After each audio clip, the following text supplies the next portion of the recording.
విప్లవాభివందనాలు. 3-4 రోజుల ముందు బయలుదేరి ఎంత నిర్బంధం ఎదురైనా, ఇండ్ల దగ్గరికి పోలీసు వాళ్ళు వచ్చినా, 2-3 రోజుల నుండి పోలీసు వాళ్ళు మన ఇండ్ల దగ్గరికి తిరుగుతుంటే అలాంటి పోలీసుల్ని కూడా మొత్తం తప్పించుకొని పోటీకి వెళ్ళడమే మా లక్ష్యం అన్న నినాదంతో మీరందరూ కూడా ఇక్కడికి వచ్చి ఈ చలో హైదరాబాద్ని విజయవంతం చేసిన మీకు అందరికీ కూడా విప్లవాభివందనాలు తెలియజేస్తున్నాను. మనకందరికీ తెలుసు, గతంలో మనం అనేక పోరాటాలు చేశాం. అప్పుడు వేరే అధికారులు ఉన్నారు. గతంలో కమిషనర్ గారు వేరే, కర్ణన్ సార్ ఉన్నారు. గతంలో పోరాటాలు చేసిన సందర్భంగా, మనం డిమాండ్లు పెట్టిన సందర్భంగా మన సమస్యలన్నీ కూడా, అవన్నీ కూడా గత అధికారులకు అవగాహన ఉంది. కానీ మళ్ళీ ప్రభుత్వం ట్రాన్స్ఫర్ పేరుతోటి అధికారులను ఎప్పుడైనా మారుస్తారు. ఇక్కడున్న వాళ్ళు అక్కడ, అక్కడున్న వాళ్ళు ఇక్కడికి వస్తారు. అందుకని ఏమైనా కూడా మళ్ళీ ఒకసారి ప్రస్తుతం ఉన్న అధికారులకి మనం తెలంగాణ రాష్ట్రంలో ఆశా వర్కర్లుగా మనం ఎదుర్కొంటున్న సమస్యలని అవగాహన కల్పించడంతో పాటు పరిష్కారం కోసం అధికారులు కృషి చేసే విధంగా, ప్రభుత్వం దగ్గర మాట్లాడే విధంగా మనం ఈరోజు మన పోరాటం వల్ల చేశాం. అందుకని ఇప్పటిదాకా చర్చలు జరిగాయి. ఇప్పటిదాకా మనం పెట్టిన డిమాండ్స్ అన్నిటి మీద, ప్రతి ఒక్క డిమాండ్ మీద చర్చలు జరిగాయి. చర్చలలో కొన్ని నిర్దిష్టమైన హామీలు కూడా మనకు వచ్చాయి. నిర్దిష్టమైన హామీలు అంటే, మనకి ఈ మధ్యకాలంలో కొత్త రకమైన సమస్య ప్రభుత్వం తీసుకొచ్చింది. అంటే ఆశాలు పనిచేయట్లేదు, పారితోషికాలు తగ్గించాలి, సకాలంలో వేయొద్దు, సకాలంలో అంటే నెల ఎండింగ్లో వేయొద్దు అనేది ఒక కొత్త విధానం రాష్ట్ర ప్రభుత్వం తేవాలని చూసింది. ఆ విధానం వెనక్కి తీసుకోకపోతే ఖబర్దార్ అనేసి మనము పిఎస్సీల స్థాయి నుండి మనం పోరాటాలు చేసి ఈరోజు ఇక్కడికి వచ్చాం. అందుకని చర్చలలో మనం సాధించుకున్న విజయం ఏంటంటే, ఆశాలు పనిచేయట్లేదు అనేది మేము అనట్లేదు, అట్లాగే పారితోషికాలు తగ్గించాలనే నిర్ణయం మేము చేయట్లేదు, అట్లాగే పారితోషికాలు గతంలో ఇచ్చిన విధంగా నెల ఎండింగ్లోనే సకాలంలో ఇచ్చే విధంగా మేము ప్రభుత్వంతో మాట్లాడతామనేసి కూడా మనకు నిర్దిష్టంగా హామీ వచ్చింది. అంటే 9,900కి పైసా కూడా తగ్గించే ఆలోచన లేదని మనం ఈ హామీని మనం సాధించుకున్నాం. ఇది చిన్న విషయం కాదు. ఎందుకంటే చాలా సంవత్సరాల నుండి మధ్యలో మనకి ఈ సమస్య వస్తూ ఉంటుంది. ఫిక్స్డ్ వేతనం కాదు కాబట్టి గతంలో ఈ సమస్య వచ్చినప్పుడు పోరాడి సాధించుకున్నాం. మళ్ళీ ఇప్పుడు ఈ సమస్య వచ్చినప్పుడు మళ్ళీ మనం పోరాడి సాధించుకున్నాం. ఏదైతే రాష్ట్ర ప్రభుత్వం మనల్ని వెనక్కి నెట్టి ఇబ్బందులు పెట్టాలని చూసిందో, ఆ రాష్ట్ర ప్రభుత్వమే మళ్ళీ తను తీసుకున్న నిర్ణయాన్ని రద్దు చేసుకునే విధంగా ఈరోజు మనం పోరాటం ద్వారా విజయం సాధించాం. అట్లాగే దీంతో పాటు మన పోరాటాల ఫలితంగా కేంద్రంలో ఉన్న బీజేపీ ప్రభుత్వం 1,500 రూపాయలని పారితోషికాలు పెంచింది. మనది యథావిధిగా అమలు చేయాలని మనం డిమాండ్ పెట్టాం.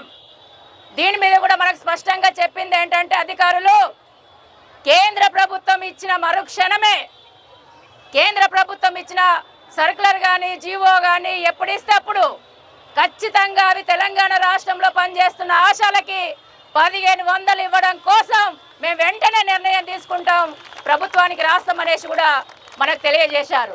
అందుకని ఇక్కడ ఇది చిన్న విజయం కాదు. చాలా రంగాలలో కేంద్ర ప్రభుత్వం పెంచితే ఆ రంగాలలో రాష్ట్రంలో ప్రభుత్వాలు ఇవ్వలేదు. ఉదాహరణకు అంగన్వాడీలో కేంద్రం పెంచితే ఇవ్వలేదు. మేము ఇప్పటికే చాలా ఇస్తున్నామనేసి తప్పించుకున్న పరిస్థితి ఉంది. అందుకని అలాంటి ప్రమాదం మన రంగంలో ఉంటుందని మన యూనియన్గా, సిఐటి యూనియన్గా మనం జాగ్రత్తగా ముందే మనం డిమాండ్ పెట్టాం.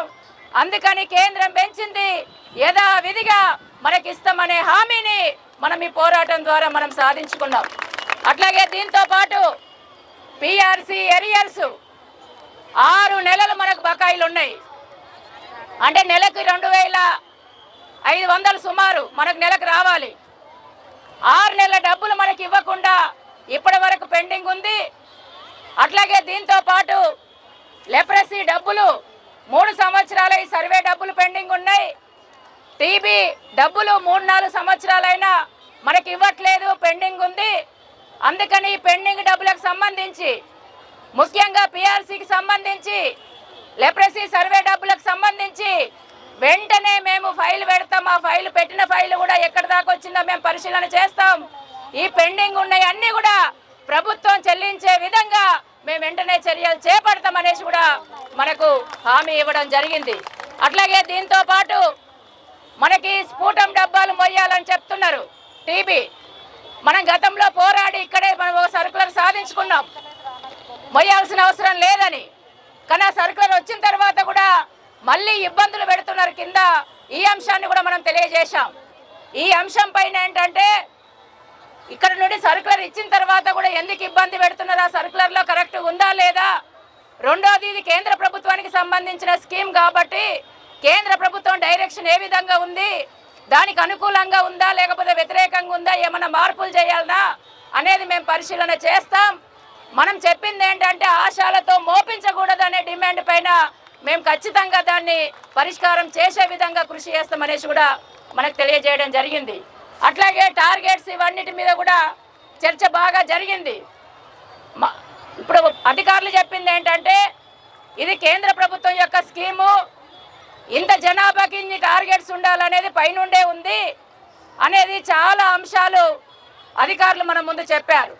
మనం చెప్పింది ఏంటంటే టార్గెట్స్ ఉండాలి, కానీ టార్గెట్స్ ఏ రకంగా ఉండాలి, ఎంతమంది ఉంటే అంతమందిని తీసుకోవాలి. కానీ నువ్వు సస్తావా బతుకుతావా, 4 అంటే 4 పేర్లు ఇవ్వాలి, 5 అంటే 5 పేర్లు ఇవ్వాలి అనే విధానం కరెక్ట్ కాదు. అందుకని ఉన్న కేసులనే తీసుకోవాలి, లేని కేసుల గురించి ఇబ్బంది పెట్టొద్దు అనేసి కూడా మనం తెలియజేశాం.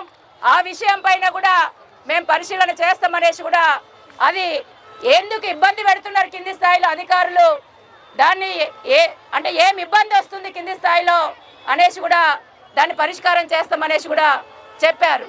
అట్లాగే దీంతో పాటు యూనిఫామ్స్ మనకి చాలా కాలం నుండి ఇస్తామన్నారు, ఇప్పటి వరకు ఇవ్వలేదు. అవి కూడా రెడీ అయినాయి, వెంటనే మేము ఇచ్చే ప్రయత్నం చేస్తాం అనేసి కూడా మనకు యూనిఫామ్స్ కూడా మనకు హామీ రావడం జరిగింది. అట్లాగే సబ్ సెంటర్ డ్యూటీలు అధికారుల పనులు కూడా మనతోనే చేపిస్తున్న ఇబ్బందులు కూడా మనకు చాలా ఉన్నాయి. సబ్ సెంటర్ డ్యూటీలకు సంబంధించింది ఏంటంటే ప్రజల కోసం పనిచేయడానికి మేము సిద్ధంగా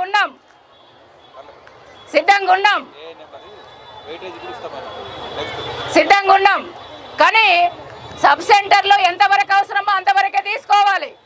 కానీ నువ్వు 4 గంటల వరకు సచ్చినట్టు కూర్చోవాలంటే మాకు ఫీల్డ్ వర్క్ ఉంటుంది, మాకు పనులు ఉంటాయి. అందుకని ఏ అధికారులు లేకుండా ఈ విషయం కూడా చెప్పాం. సబ్ సెంటర్లలో కేవలం మమ్మల్ని ఆశాలను కూర్చోబెడుతున్నారు, మా పైనున్న అధికారులేమో ఫోన్ ఫాలో అప్ చేస్తున్నారు. ఈ విధానం రద్దు కావాలి అనేసి మనం చెప్పాం. దీని మీద స్పష్టంగా మేడం గారు చెప్పింది ఏంటంటే మీతో పాటు 4 గంటల వరకు మీ పైనున్న అధికారులు కూడా కూర్చునే విధంగా మేము చేస్తాం. రెండోది ఏంటంటే మీరు 4 గంటల వరకు కూర్చోవలసిన అవసరం లేదు. మీరు ప్రజలు ఎంతవరకు ఉంటారో, ఎంతవరకు సహకారం ఉంటుందో అంతవరకు తీసుకొని మిగతా వెసులుబాటు ఇచ్చే విధంగా మేము మొత్తం అధికారులకు తెలియజేస్తామనేసి మనకు తెలియజేయడం జరిగింది. ఇంకో విషయం ఏంటంటే మనం 20 సంవత్సరాల నుండి ఇందులో పనిచేస్తున్నాం. ఏఎన్ఎం జిఎన్ఎం ట్రైనింగ్ చేసిన వాళ్ళం కూడా మనం ఉన్నాం.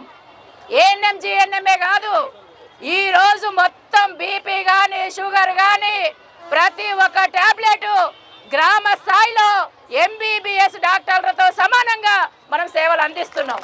అందుకని మాకు ప్రమోషన్లు కావాలి, వేటేజ్ మార్కులు ఇవ్వాలని మనం అనేక సంవత్సరాల నుంచి పోరాటం చేస్తున్నాం. దాని మీద వేటేజ్ మార్కులు తొందరగా ప్రభుత్వం నిర్ణయం చేసే విధంగా మేము ఫైల్ పెడతాం. పెట్టిన ఫైల్ ఉంటే కనుక మేము తొందరగా అది అయ్యేటట్టు చూస్తామనేసి కూడా వేటేజ్ మార్కుల మీద కూడా మనకు స్పష్టమైన హామీ ఇవ్వడం జరిగింది. అట్లాగే దీంతో పాటు అంటే మన పైనున్న అధికారుల పనులన్నీ మనతో చేయిస్తున్నారు.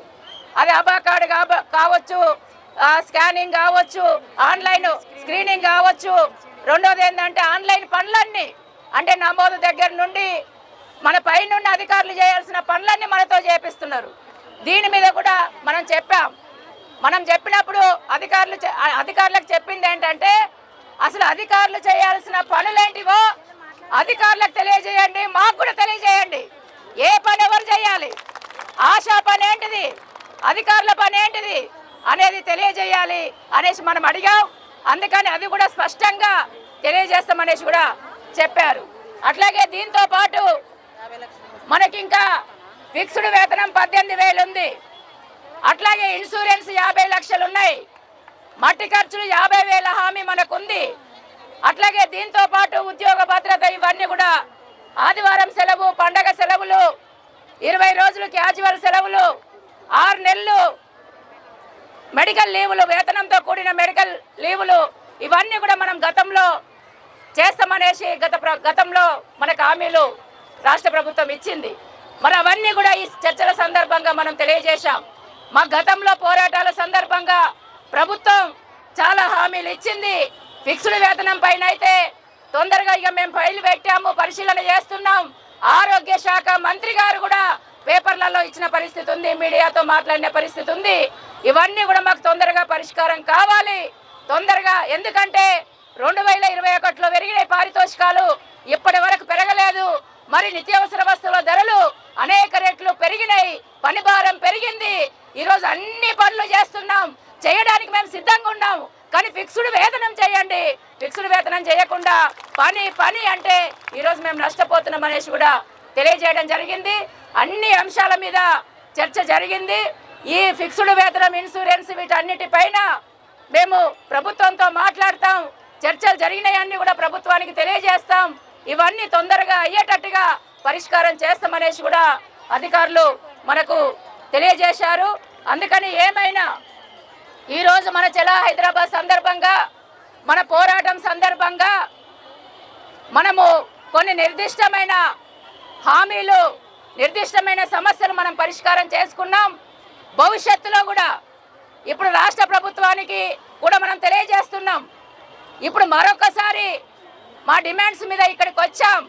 చర్చలు జరిగినాయి కాబట్టి కొన్ని నిర్దిష్టమైన హామీలు వచ్చినాయి ఇప్పుడు ఎదుర్కొంటున్న సమస్యల పైన. కానీ ప్రభుత్వం నిర్ణయం చేయాల్సిన హామీల మీద ఇంకా అవి పెండింగ్లోనే ఉన్నాయి. తొందరలో పరిష్కారం చేస్తామని చెప్పారు కాబట్టి మేము ఇప్పుడు వెళ్తాం. కానీ భవిష్యత్తులో తొందరగా ఫిక్స్డ్ వేతనం, ఇన్సూరెన్సు, ప్రమోషన్లు, రిటైర్మెంట్ బెనిఫిట్స్, అట్లాగే ప్రసూతి సెలవులు. ఎందుకంటే మన పక్కనే ఆంధ్రప్రదేశ్ రాష్ట్రం ఈ మధ్య కాలంలోనే రిటైర్మెంట్ బెనిఫిట్స్ 1,50,000 నిర్ణయం చేసింది. మరి ఈ రాష్ట్రం ఎందుకు చేయట్లేదని కూడా మనం అడిగాం. అందుకని ఇవన్నిటి మీద రాష్ట్ర ప్రభుత్వం తొందరగా మనకు నిర్ణయం చేసి ముఖ్యంగా ఫిక్స్డ్ వేతనం 18,000 చేయకపోతే భవిష్యత్తులో మరిన్ని పోరాటాలకు మనం సంసిద్ధం అవుతున్నామనేసి ఈ ప్రభుత్వానికి మనం తెలియజేస్తున్నాం. అందుకని ఈ పోరాటంలో అనేక నిర్బంధాలను అధిగమించి, అనేక ఆటంకాలను అధిగమించి 2-3 రోజుల నుంచి తిండి లేక, నిద్ర లేక, సౌకర్యాలు లేక బస్టాండ్లలో అక్కడ ఇక్కడ దోమలు కుట్టినా కూడా ఈరోజు అన్నిటినీ అధిగమించి ఇక్కడ దాకా మీరు వచ్చి విజయవంతం చేసిన మీకు అందరికీ పేరు పేరున Telangana ASHA workers union CITU రాష్ట్ర కమిటీ తరఫున మీకు ప్రత్యేకమైన అభినందనలు తెలియజేస్తూ నేను ఇంతటితో ముగిస్తున్నాను.